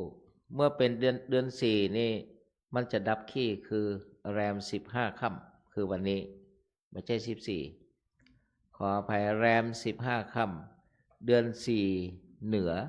วันพุธนี่เดือน5จะออกแล้วพ่อตาเนาะเดือน5จะออกเป็นเดือนมาฆะได้ข่าวว่าปีนี้5เพ็งกับมาฆะบัดทัดกันเอาพ่อประธานเนาะแต่พระธาตุเจ้าเนี่ยเปิ้นออก5เพ็งเนาะตามฮีดฮอยประเวณีของพระธาตุเจ้าต้องออก5เพ็งนั่นแหละกูเตือนในมาฆะนี่เดือน3ใต้นี่เดือน5เหนือ5เพ็งเนี่ยมันตรงกันหรอปีนี้มันตัดมันจะเกี่ยวกับอธิกมาศเดือนที่มันซ้อนกันอย่างลักษณะนี้ก็ได้เพราะนั้นศรัทธาญาติโยมสาธุชนไม่ประมาทอโมคันตสะชีวิตตังชีวิตของศรัทธาญาติโยมนี้ไม่ว่างไม่เปล่าไม่ปราศจากประโยชน์ได้ทำตามคำสอนพระพุทธเจ้าอย่างทุกประการอย่างนี้นะดูเวลาละพอสมควรแก่เวลาเหมือนหลวงพ่อเตียวมาเลยเจ้าเตียวมาตนเดียวแข็งแรงอาตมาส่องพอแล้วเนี่ยเตียวอีนี่แสดงว่าจะฟังไปทางหน้าพ่อสี่แข็งแรงนะจะไปไหนเจ้าเนี่ยโอ้จะไปร้อยสัพพัญญูเพิ่นว่าเพิ่งละหันหลวงพ่อเตียวหมับนี่นะถ้าก้อยเตียวนี่แสดงว่าอยู่วัดหรอสี่อ่อนกำลังนี่นะจะไปทางหน้านี่นะเหมือนม้าออกศึกมีพละมีกำลัง อาตมายอดได้นะพอสมควรวางฐานะถูกเก่าได้ไม่ใช่ไปแย่ว่าตลอดกุฏิกุตังโมโหจักไผ่เป็นตุ้หลวงในหนามใจ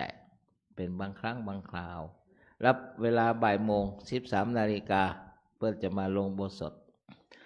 นั้นดูเวลาแล้วพอสมควรแก่เวลาเทศนาปริโยสเนในการเป็นที่สุดลงแห่งการแสดงพระธรรมเทศนาภาคเช้าวันนี้โดยอนุภาพคุณพระศรีรัตนตรัยคือพระพุทธพระธรรมพระสงฆ์อานิสงส์ที่ญาติโยมได้ฮือทานรักษาศีลเจริญภาวนาจงเป็นพลวะปัจจัยทุกท่าน ปราศจากทุกโศกโรคภัยอุปัตถวะกังวลอันตรายประกอบไปด้วยธรรม4ประการคืออายุวันนะสุขะพละปฏิภาณธนสัตว์สมบัติรับประทานแสดงพระธรรมเทศนาพอสมควรแก่เวลาขอสมมุติยุติลงคงไว้แต่เพียงเท่านี้ เอวังก็มีด้วยประกา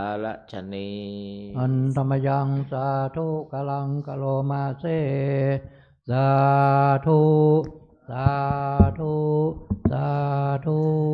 นะโมตัสสะภะคะวะโตอะระหะโตสัมมาสัมพุทธัสสะนะโมตัสสะภะคะวะโตอะระหะโตสัมมาสัมพุทธัสสะนะโมตัสสะภะคะวะโตอะระหะโตสัมมาสัมพุทธัสสะอิติปิโสภะคะวะสัมมาสัมพุทโธวิชชาจารณะสัมปันโนสุขโตโลกเวโทอนุตตโลปุริสัทธัมมัสสารติสัทธาเทวามนุสพุทโธภควติสวากาโตภควตัสธัมโมสัจจิติโกกาลิโกเอหิปัสสิโก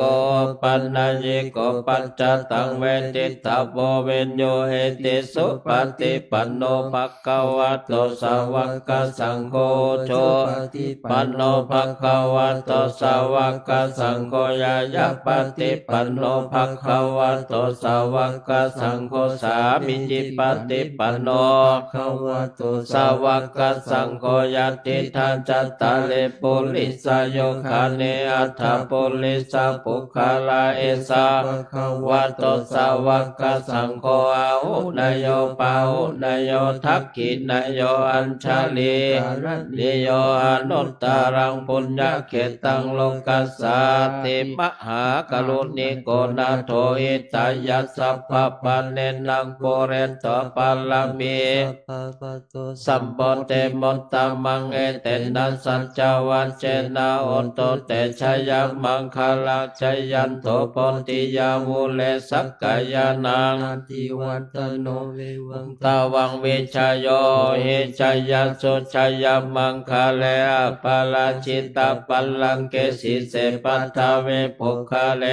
พิเศเกสัพพะทานังอาคาปัตโตปัมโมทัตติสุนัขตังสุมังคลังสุปปะตังสุโหติตังสุกาโนสุโมโตจะสุเยธาพระมจาริสุปตะกินังกายกัมมังกัมมปะทะกินังปะทะกินังมโนกัมมปานิปัตตะกินาปัตตะกินานิกัตตนาลพันตเทปทะกิเน สาธุสาธุสาธุ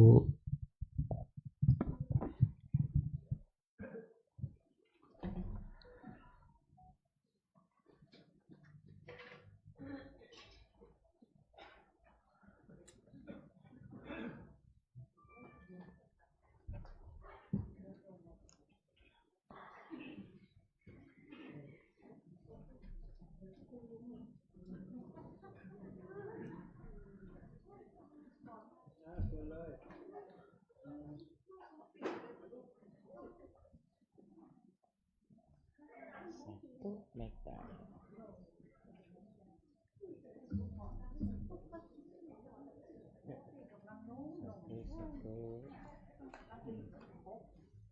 กำลังดี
ใหญ่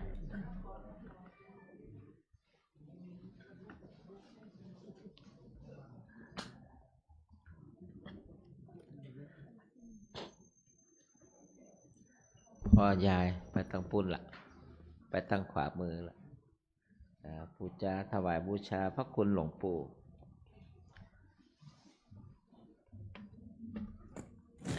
ศรัทธาญาติโยมนึกถึงสัมพันธชนพ่ออุ้ยแม่หมอนคนเฒ่าคนแก่พ่อแม่ปู่ย่าตายายแผ่กุศลใหญ่บุญยะถาวาลิวหาปุราปริปุเรนติสาคัลังเอวะเมวะอิโตทินังเปตานังอุปกปปติอิชิตังปฏิตังตุมหังกิปะเมวะสมิจจตุสพเพปุเรนตุสังกปาจันโทปนะระโสยถามณิโชติระโสยถาโสยติธรรมโมจะอายังนิทัสสิโตเปตนะปุชาจักตาอุลาลาภลัญจะภิกขุนะมนุปปัฏฐินังตุมิปุญญังปัสสุตังอนัปปกันติเตทารธาสุกิตาวิรุณหาพุทธศาสเนอโลคาสุกิตาโหทัสสาสเปยาติภิอายุวัฏโกธนาวัฏโกสิริวัฏโกยสวัฏโกพลวัฏโกวนะวัฏโกสุขวัฏโกโหตุสัพพทาชยสิทธิธนังลาพังสุทธิภคยังสุขังพลังสิริอายุจวันโนจะโพคัง พุทธิจยาสวาสตาวาสาจายุจัชชีวสิทธิภวันตุเตสัพพิติโยวิวัจจันตุสัพพะโลกโควินาศตุมาเตภวัตวันตรายโยสุขีที่คายุโกภวะอภิวาทนาสีลิสานิจังวุธาปัจจายโนจัตตารโอธรรมาวัฏันติอายุวันโนสุขังพระลัง สาธุสาธุสาธุครับคณะสัตยาทั้งหลาย ยกขันเข้าพระเจ้าและกับบาตรถวายท่านพระคุณเจ้าครับ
ปนาบัญญัติลูกเน้นมีพุทธกับเดียวทางถวายที่ตุ้ลุงฮะนี่หรอปนาบัญญัติถวายตุ้ลุงยกวันบดอะไรยกวันบด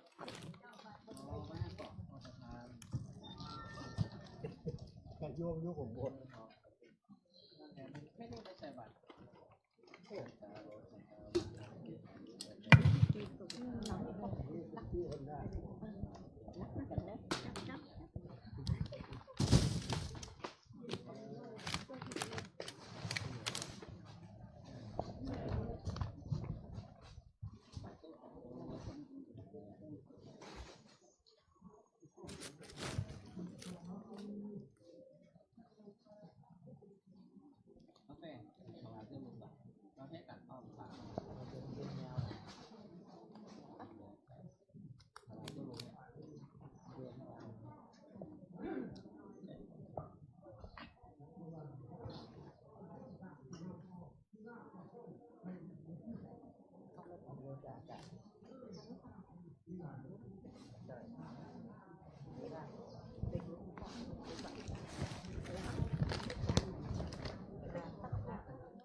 ศรัทธาญาติโยมป้านานฟังเดี๋ยวสลอสักกรรมในช่วงขณะนี้เป็นเวลาเหมาะสมตุลุงพระศรีศิลปาจารย์ผู้ช่วยเจ้าวาดพระพระราชศรีจอมทองวรวิหารที่ปรึกษาเจ้าคณะภาค7เพื่อมีเรื่องอย่างที่จะแจ้งแถลงไขกับศรัทธาญาติโยมขอนิมนต์ครับ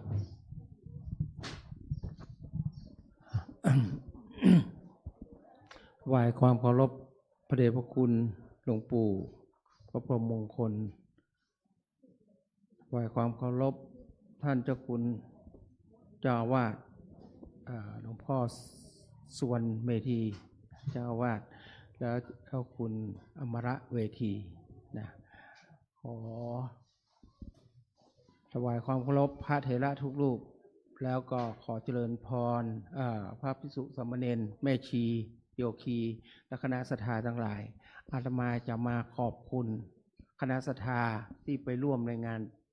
ปล่อยหลวงวันนั้นปล่อยหลวงพุทธมณฑลที่ฉลองเจดีย์พุทธกยานะก็ขอบคุณนักที่ได้ร่วมกันไปได้ทั้งหลายคณะทั้งช่างฟ้อนทั้งคณะศรัทธาหลายๆท่านที่ได้ไปและท่านที่ได้ไปก็ดีไม่ได้ไปก็ดีก็ขออนุโมทนาตัวเอาบุญนั้นมาฝากแล้ววันนี้ใครอยากจะไปประเคนของอาหารการกินที่วัดดอยสัพพัญญูวันนี้อาตมาได้ทำบุญคือกับพระเดชพระคุณหลวงปู่เหมือนทุกปีของการเปิดการอบรมอย่างก็บาลีก่อนสอบรอบ2ทุกปีนี่เขาจะทุกของวันเปิดนี่เขาจะเป็นเจ้าภาพมาร่วม10 กว่าปีละเขาได้ทำมาและปีนี้ก็ได้ทำเหมือนเดิม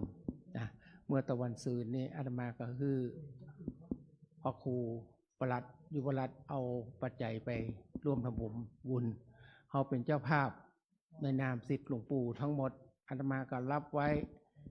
ในการที่วันนี้วันเปิดก็คือ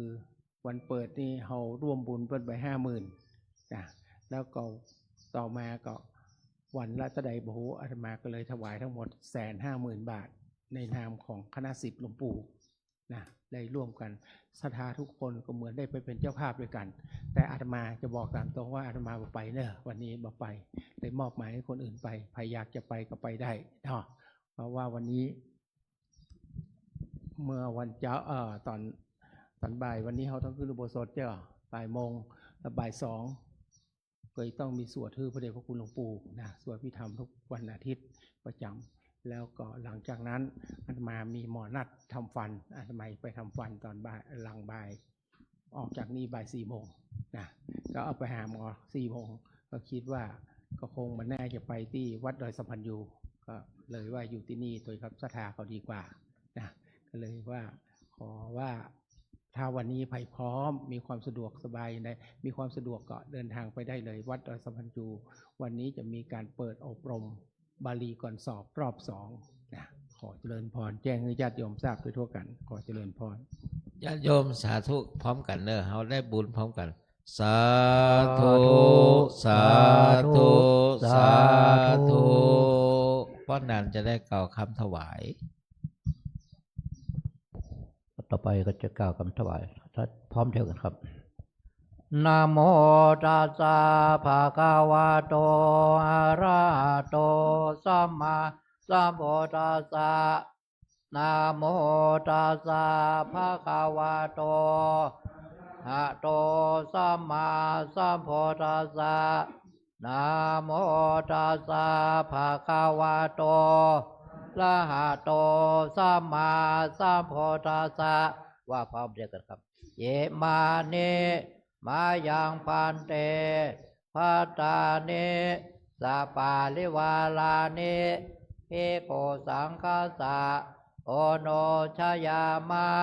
สาธุโนพันเตภัตตานิ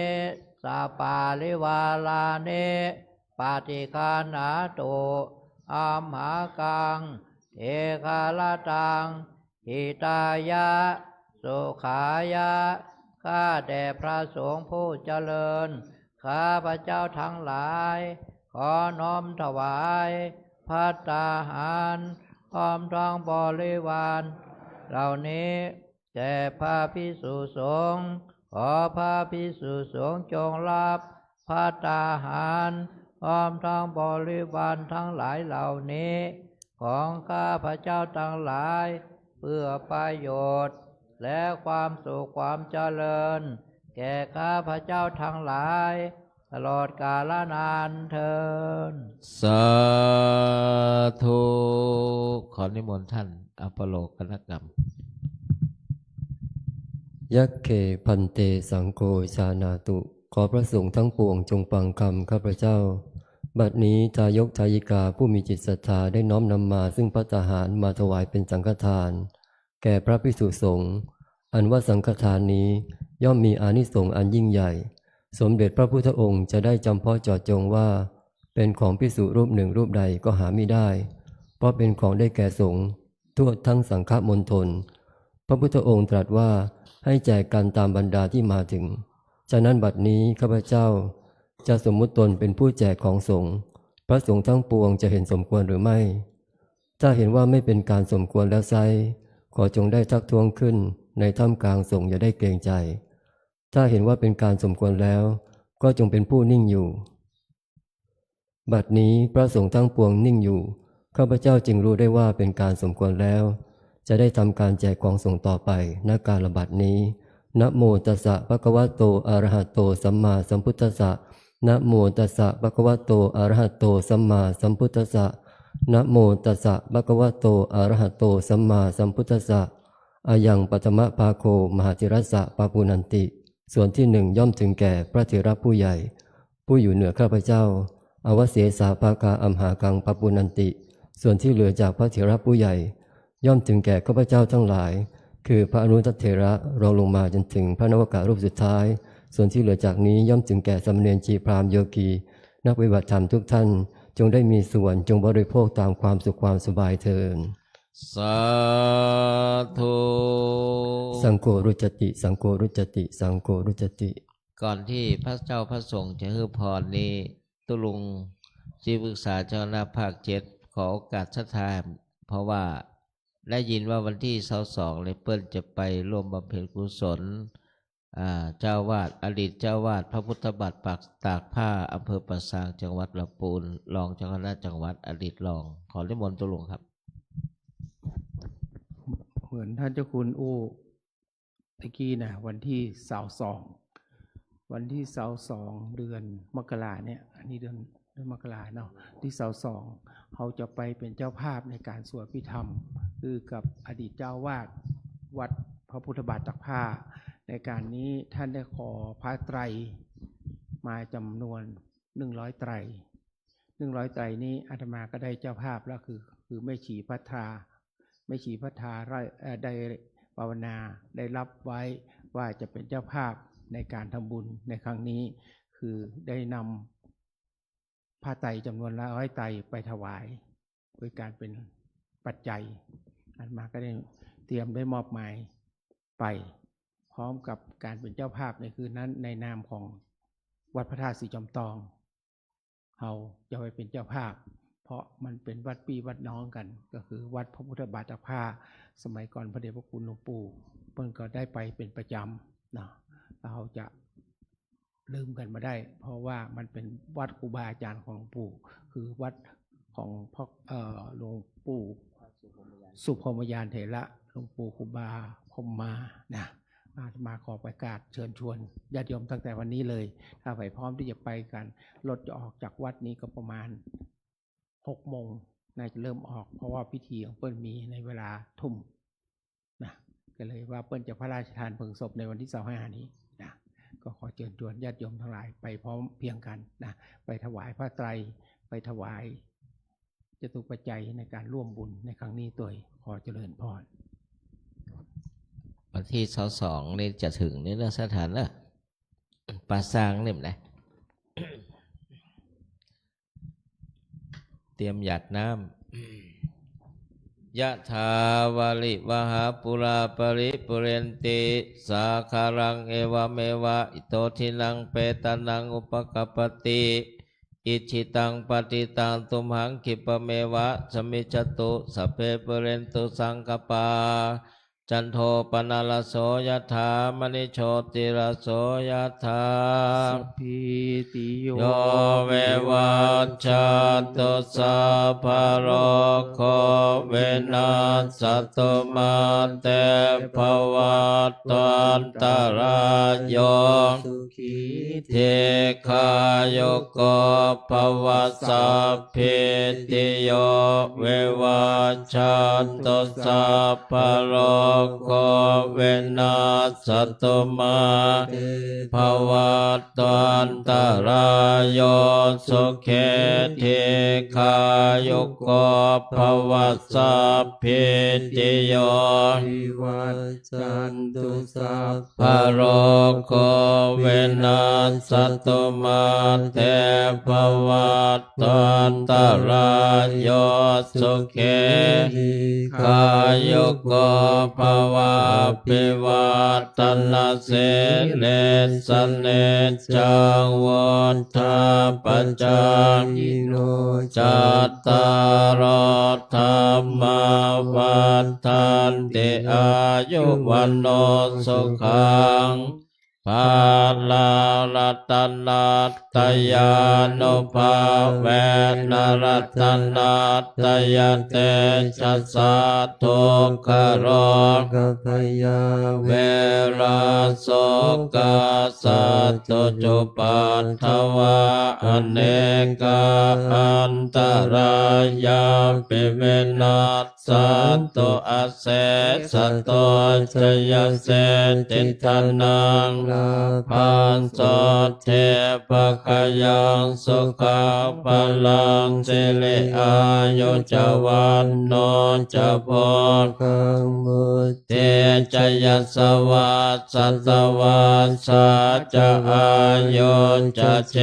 วันเสเทภวันตุเตภวันตุสัพพมังคลังรักขันตุสัพพเทวตาสัพพพุทธานุภาเว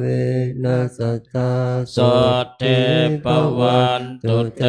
ภวันตุสัพพมังคลังรักขันตุสัพพเทวตาสัพพธรรมานุภาเวนัสตาโสติภวันตุเตภวันตุสัพพมังคลังรักขันตุสัพพเทวตาสัพพสังฆาโนภาเวนัสตาโสติภวันตุเต สรยังสาธุกลังกะโลมาเสสาธุสาธุสาธุข้าพเจ้าทุกท่านนั่งสมาธิ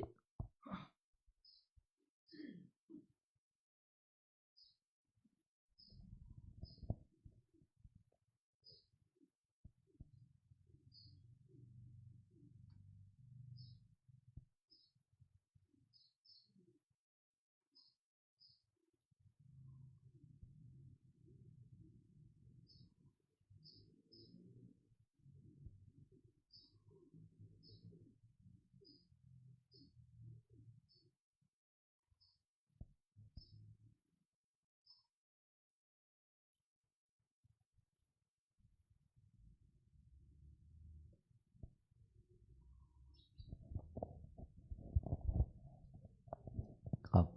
ทุกคนกับเวลา อิตังทานากัมมังนิปานาปัจจายโยตุโนเนจังอิตังศีลกัมมังนิปานาปัจจายโยตุโนเนจังอิตังภาวนากัมมังนาปัจจายโย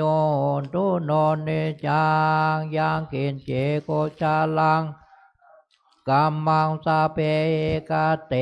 กะตังปุญญังโนอนุโมทันโตสุนันโตเทวาสามิงทานเนอเทกาตาเทกาโยกาสาทาโหโต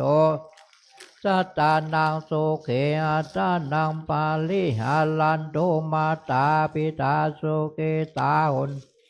กัปปะโมจันโตสัพเพญาติกาสุเกตาหนโตโตกัปปะโมสัพเพญาติกาสุเกตาหนโตโตกัปปะโมจันโตทิสาสัพเพญากาสัพเพเปตาสุเกตาหนโตโตกัปปะโมจันโตนาคตาสุเกตาหนโตโตกัปปะโมจันโตสัพเพทิตาหนโตโตกัปปะโมจันโตสัพเพ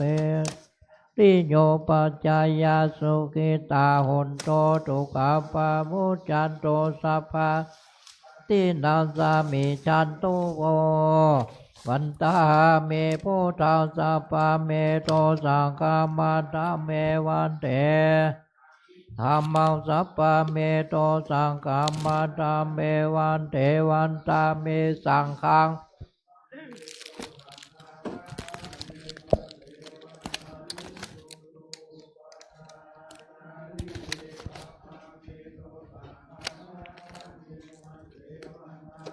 กัมมาทานาสัพพะเมโตสังฆามาตาเมวันเตวันตาละเมมาตาเสมายาสัพพะเมโตสังฆามาตาเมวันตาเมเจติยาสัพพังสัพพะทาเนนิธิกาสาลิลาธาโตมาโพเทโพดาโลปัสสักกาลังนันทาโลเกเทวาโลเกพระมาโลเกจัมโพธิเปลังกาทิเปลาธาตุโยเกสาธาตุโยอระหันตาธาตุโยอิยังกันทาโกติจาตุลาเสติสาหาเสธรรมกันเตตาเจติยังอาหังวันตามิสัพพสุ ครับต่อไปกับวันตาน้อยรูปเหมือนหลวงปู่แล้วก็ท่านเจ้าคุณทั้งสององค์ครับวันตาเมปานเตสัพพังปาลาทังคามาตาเมปันเตมยากาตังปุญญังสามินาโนโมทิตาบังสามินาปุญญังไมหังทาตาบังสาธุสาธุอนุโมทามิได้นำพระสงฆ์ทั้งนั้นกล่าวว่าอภิวาทนาสีลิสานิจังวุธาปัจจายโนจตารโรธรรมาวัฏันติอายุวันโนสุขังพระลาสาธุสาธุสาธุกล่าวคำลาพร้อมเดียวคำหนึ่งอันธาทาเนมายังพันเตกัสสามาพาหุกิจามายังพาหุการณิยายัสถานิตุมเหกาลังมัญญาธาสาธุปันเตสาธุปันเตสาธุปันเตเพราะนั้นบัญญัติเชิญมาทางนี้ตปิติโยวัจตุสัพพะโลกวินัสตุมาเตภวะตนตรายโยสุขีติกายโกภวะวิวัฒนาสิริเสนจังโกธาปัจจายโนจตารโลธรรมวัฏฏติอายุวันโนสุขังพระลาตุลุงเลือกเอาครับผม